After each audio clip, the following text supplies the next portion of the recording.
No. Oh, I'm so glad I got that on the stream. Wow. No, sir, this is not pre-recorded. Welcome in. I'm literally just goofing off. I love the sound of this preset I made inside of Studio One. I like your content, some good insights. This sounds great. Thank you so much, man. I really, really appreciate you tuning in. Let me know if there's any other videos that may or may be helpful, and we can definitely make it happen. I've got some emails about um, soloing, right hand lead, stuff like this. So, that's something that we definitely are going to talk about. You know, I have a student right now. Shout out to Kelby, and we are working on like three-note motifs. So, for example, autumn leaves.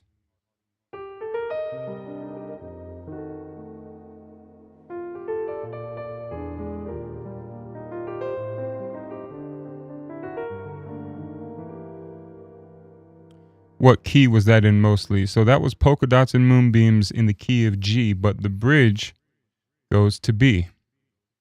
And I was modulating keys actually in between there from time to time.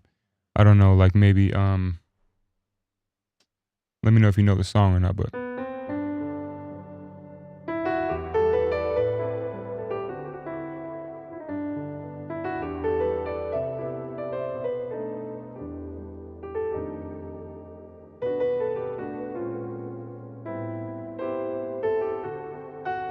like right here.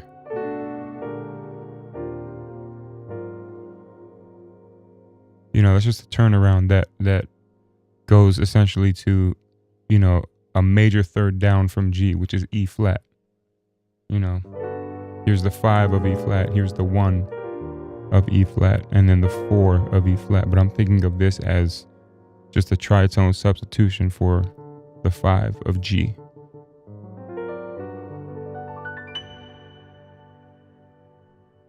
Don't get me started on theory. I love theory. G going to be up a major third is a cool sound to switch to. Yes, it is. I love the major third up.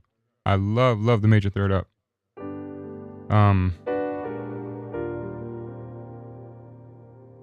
Like for example, you can take any chord progression and just cycle it up major thirds, and it'll sound gorgeous. Like if we do the 1 to the 4 in G, like.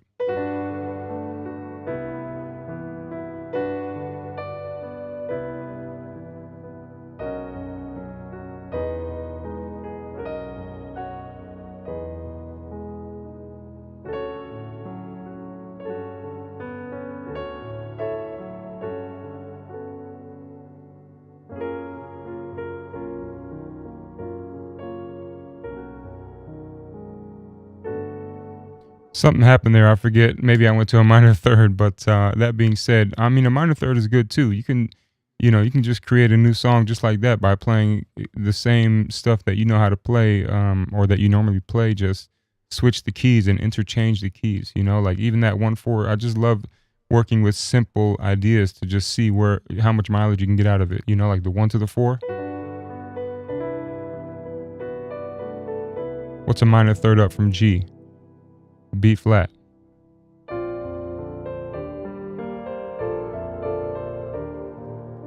Minor third up from here is D flat.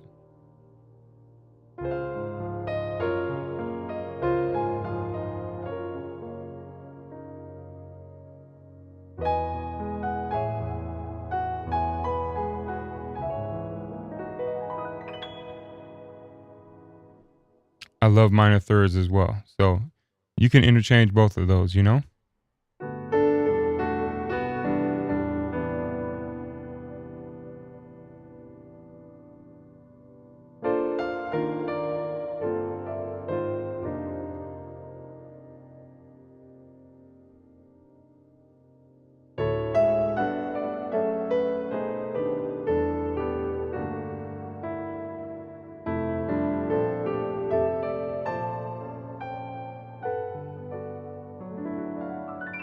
Yeah. This is what I do when I'm at home. I just practice like this, playing melodies.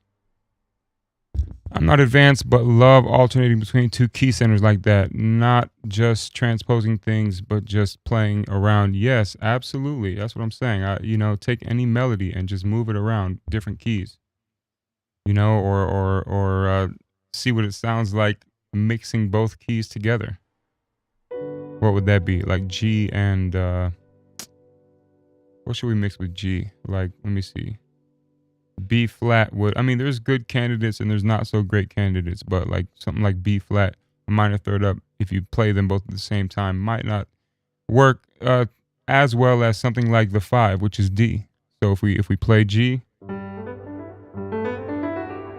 and D, so like,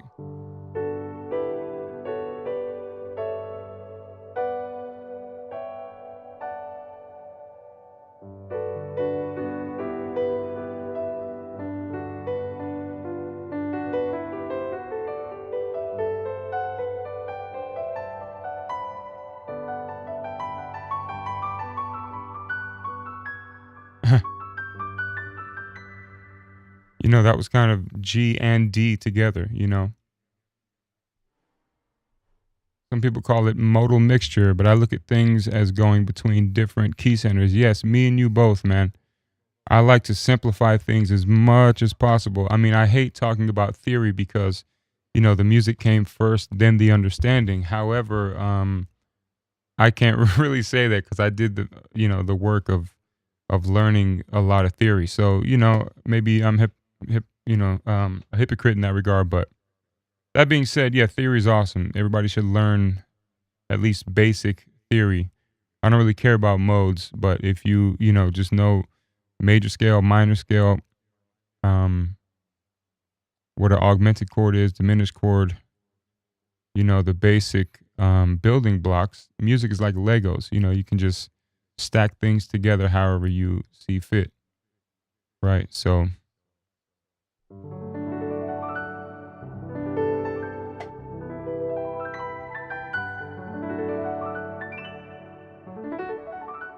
I do that all the time to get my my runs clean. I will split the run up between, like, if it's a 4-note figure, I'll use 3 notes here and 1 note here. Like this one, for example, on G major. I'm playing this voicing over a G. And what is this voicing? This is D. If we take this bottom note up top, right, D. So, but over G. Right, so then I'll take my first finger and play F sharp right here, and then just roll my other 3 fingers. And then repeat. Like arpeggiating.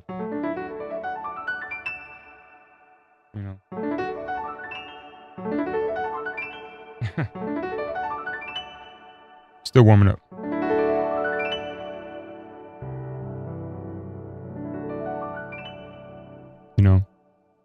I'll even look at A minor as playing around the 6th degree of C major. Yes, correct. I think of everything in the major perspective. Even songs that are in a minor key, I'm thinking about the relative major tonal center. Yes, that just really, really, really simplifies your thinking. And especially when you're improvising, but when you're performing anything, really, it's important to be as clear-headed as possible and being able to think straight and, ideally not think at all, get into a flow state. But I'm just yapping.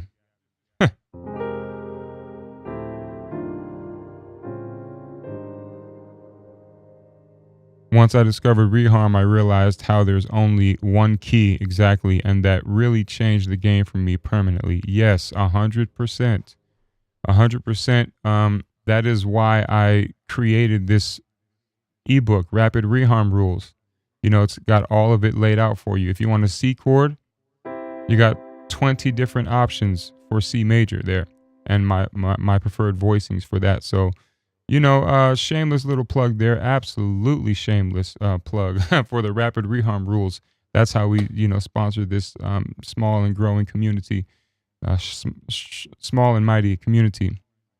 That being said, out of the way, yeah, there's only 12 keys, not 24. Yes, yes, yes, yes.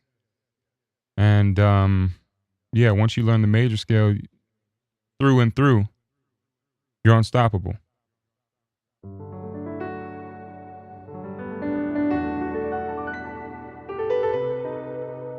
Like if we take G major, I'm going to play the first three notes.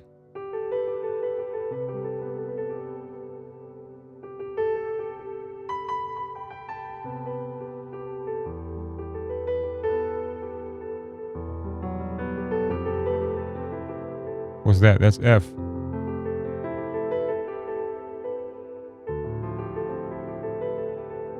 It's D minor.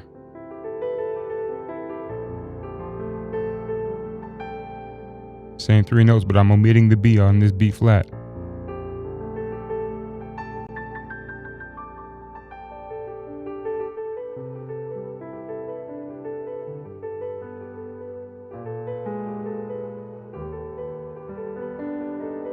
That's a weird one right there. That's E flat, major 7, sharp 5. And you can play G, A, B.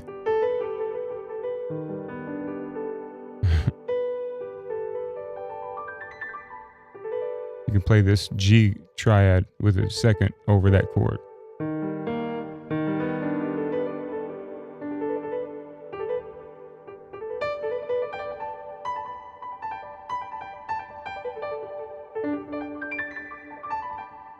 All kind of crazy stuff.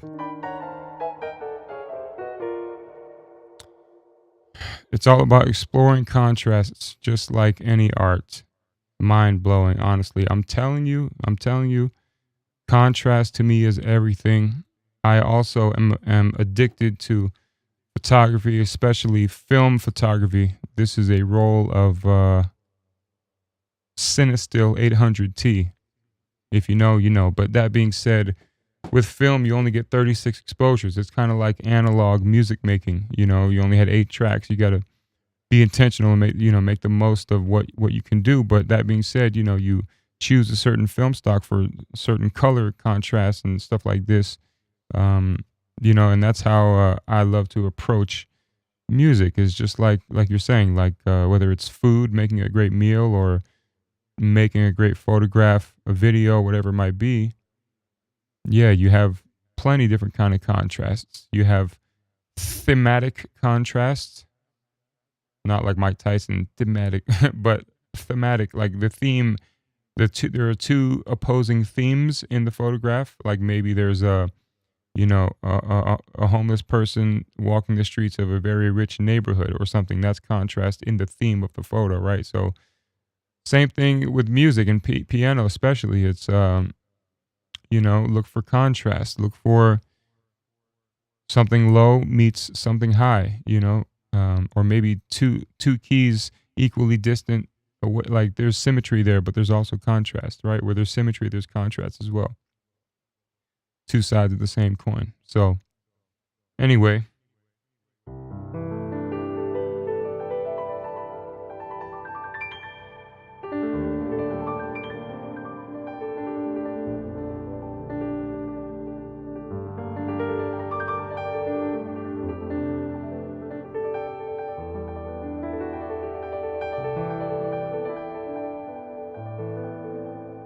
right there, those three notes. Absolutely. The more ways you can create contrast, the more it feels real. Absolutely. Great observation, man. We are playing this music for ourselves, firstly, but for the audience. And we express ourselves, and the audience, by proxy, is moved, perhaps, by the honesty and vulnerability there. So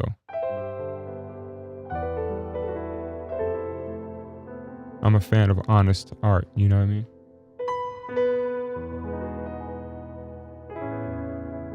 Oh, what about this song that's in 2 keys?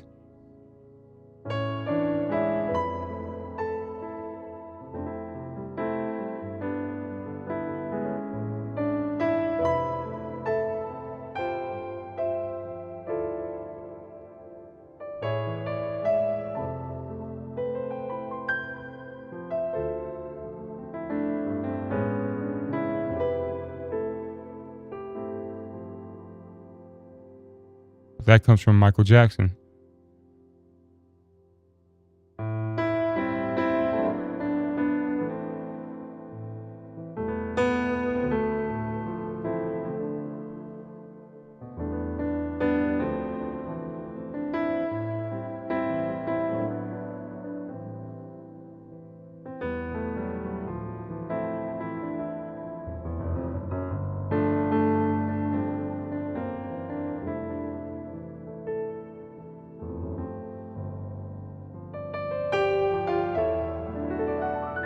There's that run again.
Man, I love the sound of this piano.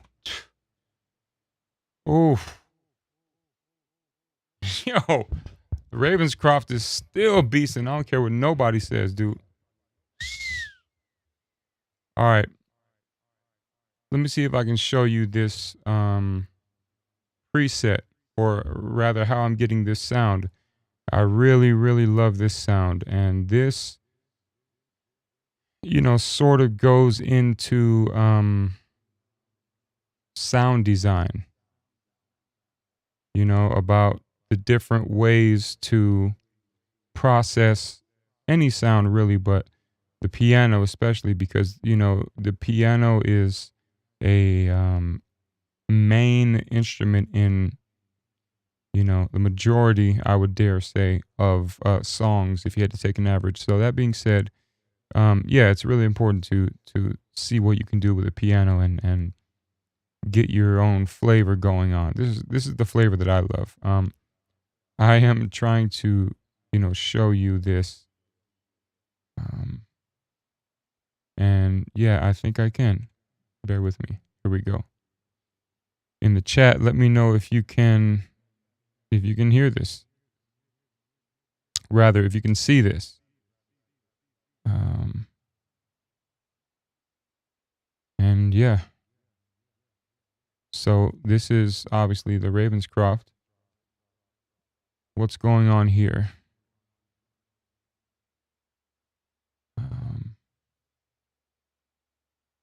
I want to see the chat. Oh, come on. Okay, this side of the window. There we go.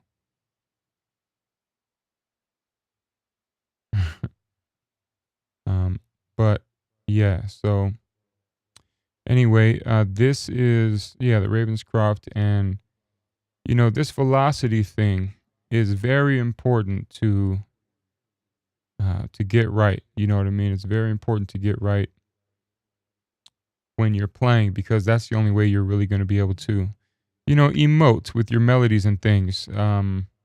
Just makes for an overall better playing experience when you dial in this velocity. I like to just bring this bend down slightly because I like to play in the lower dynamic range often, right? So let's see. So I turned up this key noise all the way. Like, hold on, let me bypass these effects so you can. You hear that? It's like the hammer letting off of the key. Yeah, that adds to realism. Right, so that being said, I need that in there. Pedal noise, it's up more than usual. Silent strike can really be down. Pedal resonance, this is pretty much all the way up. And same with the sympathetic resonance. Say that 10 times fast. Sympathetic resonance. However, this polyphony right here, this is like, the more you turn this up, the greater realism and the more resonance that's going to be happening. However, it can be known to eat a lot of CPU, especially like me. I'm using OBS and this kind of stuff, right? So yeah, that you got to have that. That adds to the realism. This is just the close mic, So, but here's where we get funky right here. So this tone knob. Can I double click this? Yes, it's at -3. And the timbre shift. Now, be honest. Let me know in the comments if you've ever messed with this. If you even know what this is. Comment timbre so I know you got this far. And let's see if you spelled timbre right. Don't ask Chat GPT. I'm just playing. Anyway, this timbre shift right here. To me, this is like the sauce. So what it's doing is basically at 0, each note that's being played is playing back the sample that was recorded for this note. When you go, -1, let's say, -1. I can't type right now, bro. What is happening? Thank you. -1. It's so if I'm playing the note C, this is now triggering the sample of D flat, a half step above. So I'm playing the note C, but what you're hearing is the recorded note D flat that's stretched 1 semitone down. So I'll give you a drastic example. If we go all the way down to -12.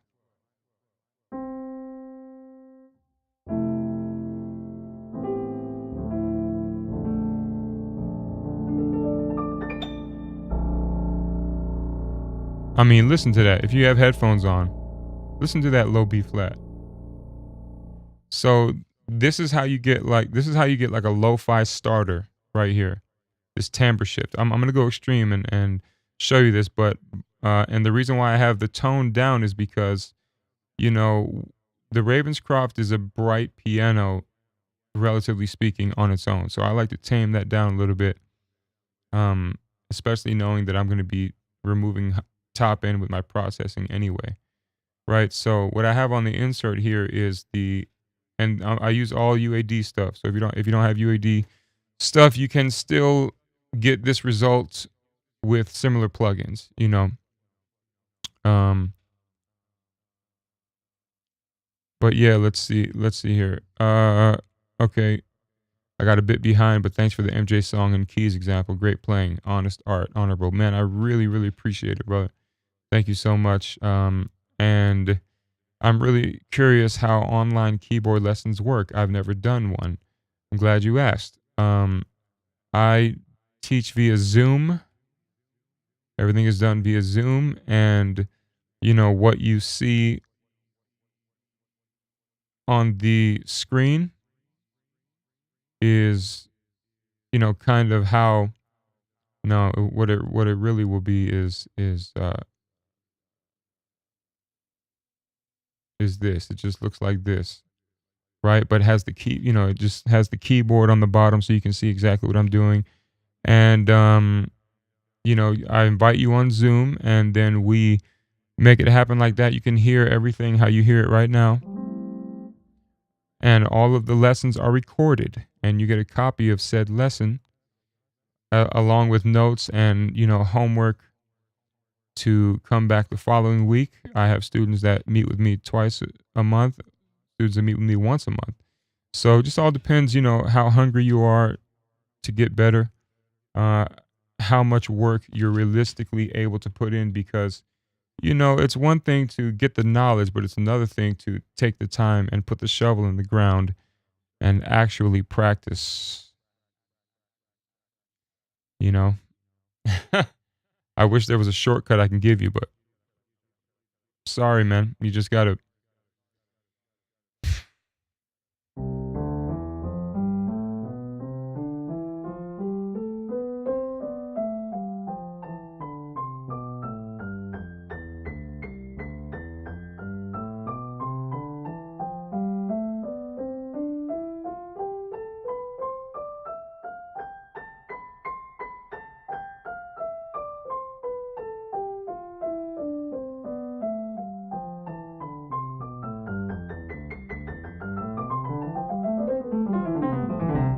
You just you just have to do the work. That's all there is to it. Pardon the preachiness. I'm just really passionate about learning and about teaching and about making sure that anyone that I come across knows how important it is to work for the result, right? So, but again, it just depends on how good you want to get, right? So, anyway, but yeah.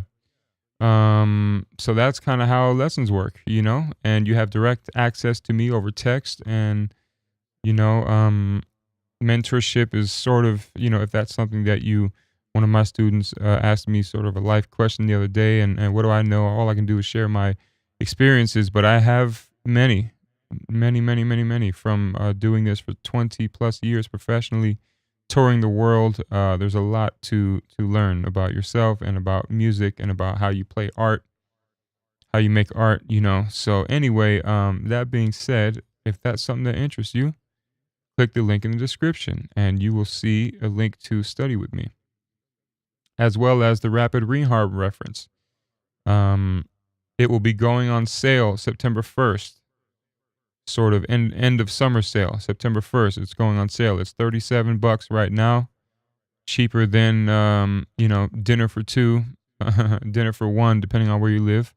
But it has what am I, 41? I've been playing since I was 5 years old. I just started when I was 5, so that's over 30 some years of knowledge condensed on reharmonization and chord substitutions, condensed into a 50-page ebook with notation and picture diagrams of it, and that is also in the link in the description. So check that out. I've got some other lives that I did before about how to use it in context. So please check that out.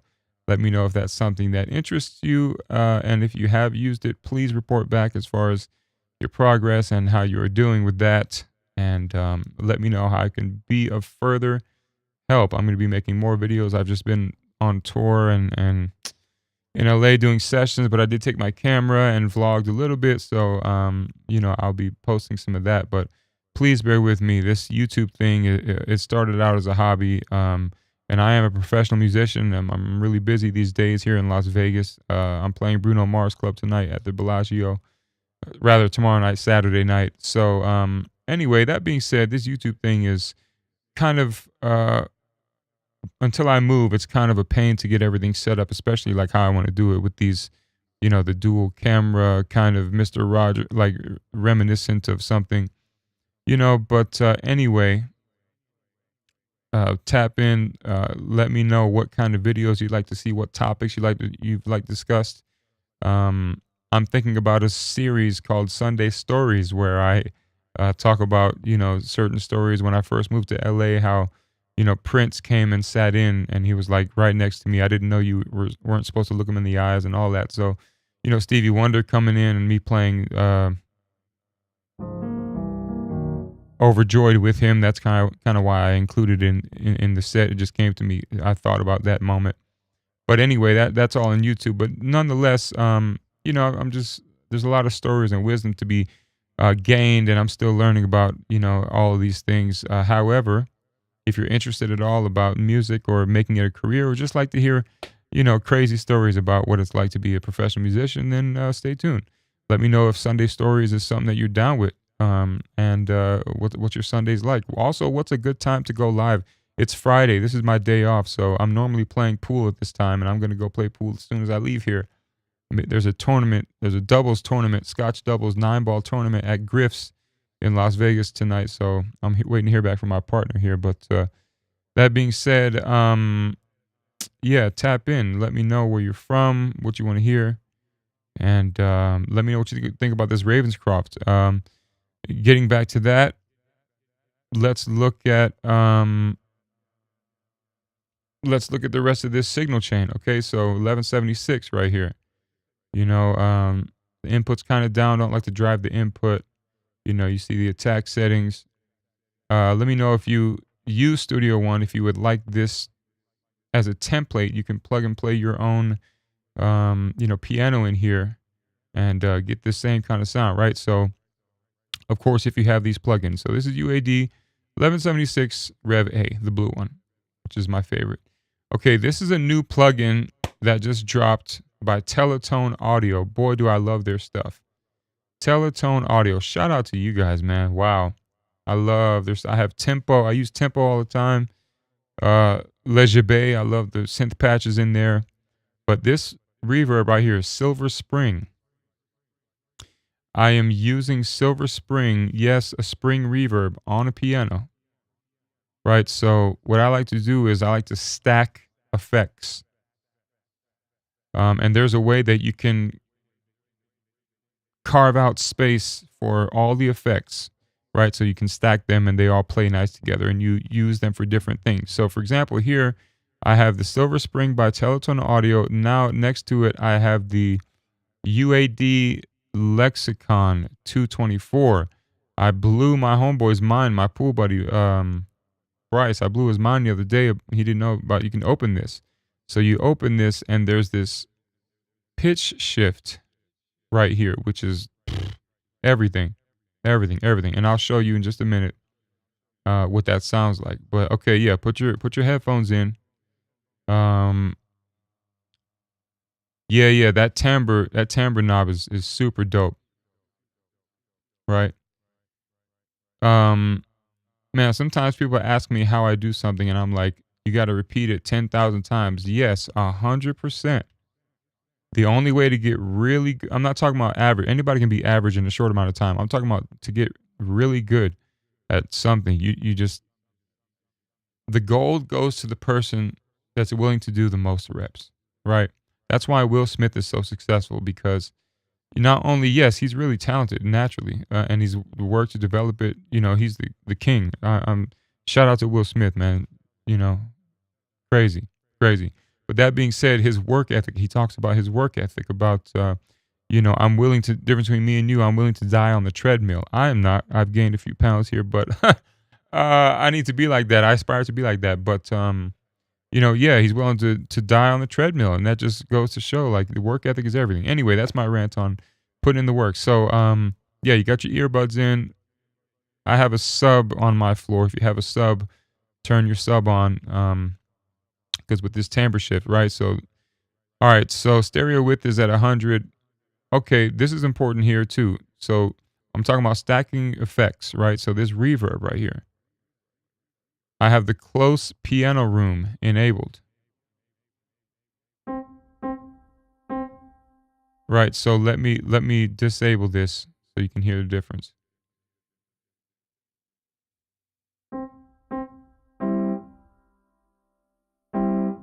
Right, versus it just gives a little extra bloom. Right, so that's the first reverb. So we're kind of doing three. I like to do three things: a short, a medium, and a long. Either that, or you know, uh, if I only want a short reverb, I'll do a short. Then I'll get a dirty short, and then I'll get like a completely different texture. That's why this spring reverb is here, right? So, you got to be careful stacking the exact same kind of reverbs, but when you have the different ones. So this is like a close room on the piano itself, just to give those early reflections. This silver spring, and I'll unmute this now. Listen to this.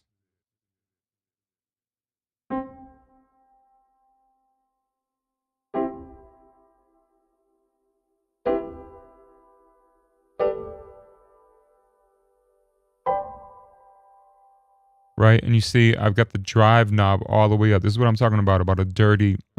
So this meets the other category about a different texture of reverb, right?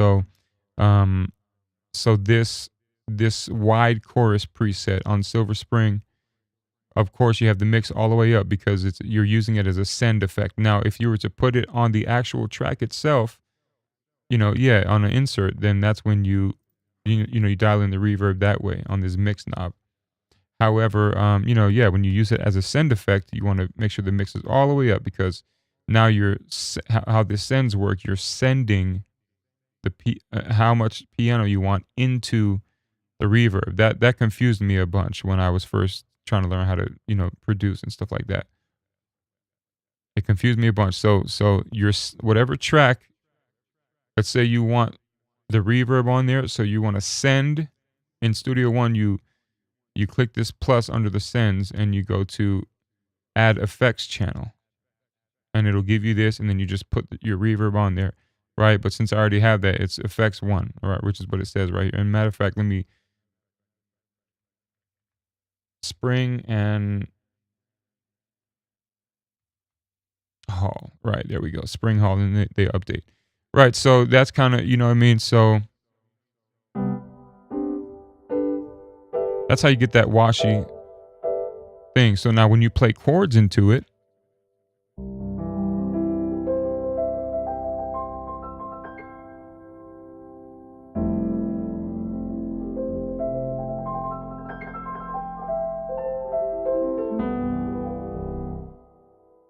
right, it gives it like a gritty sort of texture. So then with that, why am I hearing delay? Oh, I see. I gotta mute this too. There we go. Sorry if that was weird, but anyway, we have this lexicon now. Let's hear it by itself.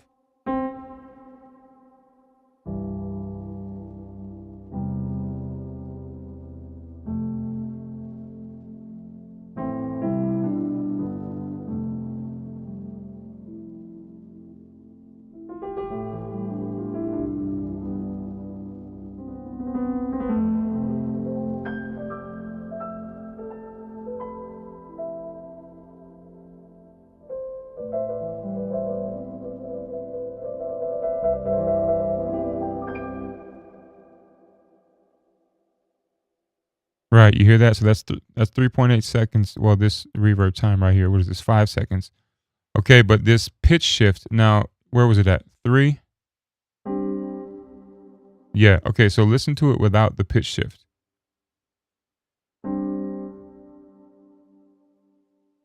Or right, so this is regular.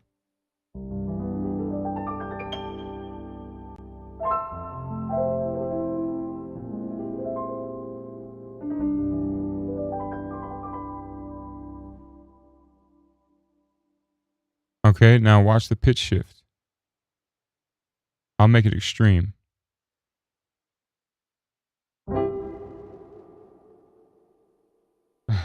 So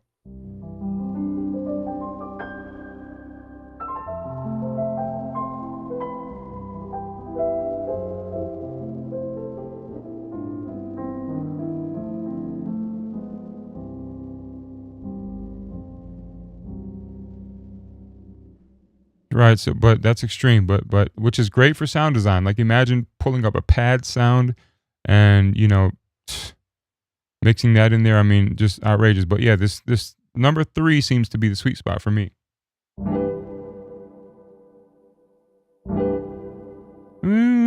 Like it's just enough motion.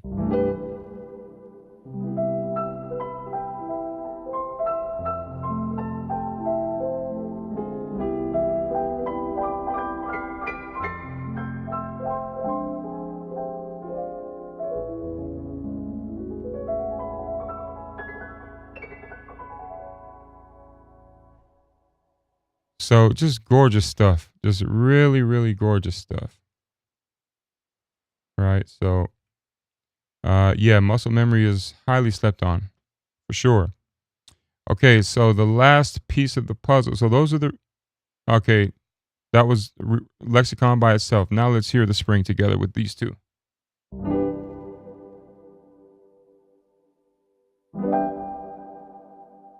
Hear the mix.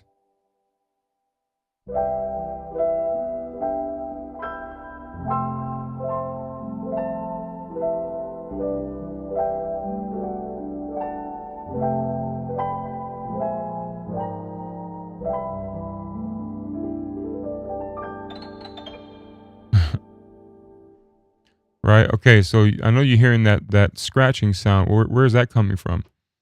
I've been looking for a new, not new, but yeah, maybe yeah, looking for an RC20 alternative because I love RC20. I love cassette. I love sketch cassette, but I'm looking for an alternative. So I found this one today. I know I'm late to the party, but the Lifeline console plug-in boutique has it for like $39 right now, $40. So looks very familiar, right?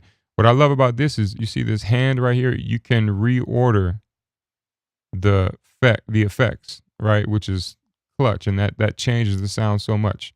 What's happening first or last, right? So if you don't know too much about sound, mixing, that's fine. But the whole point is that's why we have plugins. Presets in these plugins, right? So just go through the presets. Me and Christian Henson, we're not ashamed to be preset whores. We just we'll go through presets like nothing and just see, because anyway, it's just a lot quicker with that. But yeah, thanks, man. You're an effective communicator. Something missing in a lot of teachers, surprisingly. No doubt you have good. I really appreciate it. I'm working on public speaking. That's sort of why this YouTube channel even exists in the first place. I'm working on my enunciation, slowing down. That's helping me with thinking clearly and playing piano as well. So thank you so much. I'm really working on it. Please share this with somebody who you think might get any use out of it. Yeah, if you haven't seen this video, the rapid reharm rules video, these 5 chord rules will change your playing forever. Sorry, it's for the algorithm. Oh boy, I hate the game, but you know what? You got to play it anyway. So that's what's up with that, right? So now I can see the chat. But yeah, man, get in here. So this is kind of the secret, not secret. This is my chain for today that I'm really, really loving. I'll do another video about another chain. another sort of setup. What would you call this? Yeah, effects chain. Right. You know what's going on here. So that's that. Yeah. What else should we talk about? It's 5 o'clock. Yeah, 8 o'clock on the East Coast. I'm in Las Vegas, so I'm just here. I will repost this video, and yeah, enough talking. But I've done a lot of playing as well. So, anyways, let's just call it maybe, unless those of you that are here, unless you have a question or something like that. Again, I rely on the growth of this channel. I rely on you for the growth of this channel. I want to make content that you will watch. And so if there's anything that you are curious about, gear reviews, sustained pedal reviews, virtual like I don't know, anything, cables, like, tech, MacBooks, how do you, like, I did a workshop on the 16th of August, and one of the main questions was, what about technology? What kind of technology, are you using? And I talked about when I first moved to LA, I was using my laptop and a MIDI controller exclusively, Ableton Live, and this Korg Nano Control right here. So shout out to Corey Irvin, who painted the knobs on his Nano Control. Is so gangster. Anyway, that's my boy. He plays with Jameson Ross and Brian McKnight and everybody. So anyway, but what was I saying? Yes, please let me know what you'd like to talk about. And I've got videos of my own, especially how film photography is so similar to making music the analog way. Like I have a drum machine right here, so.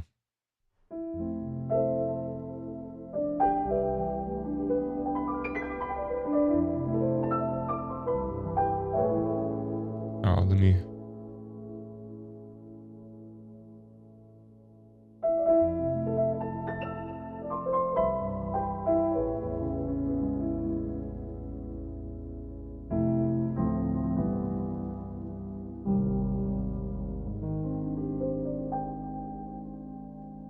Ella wants to say hi.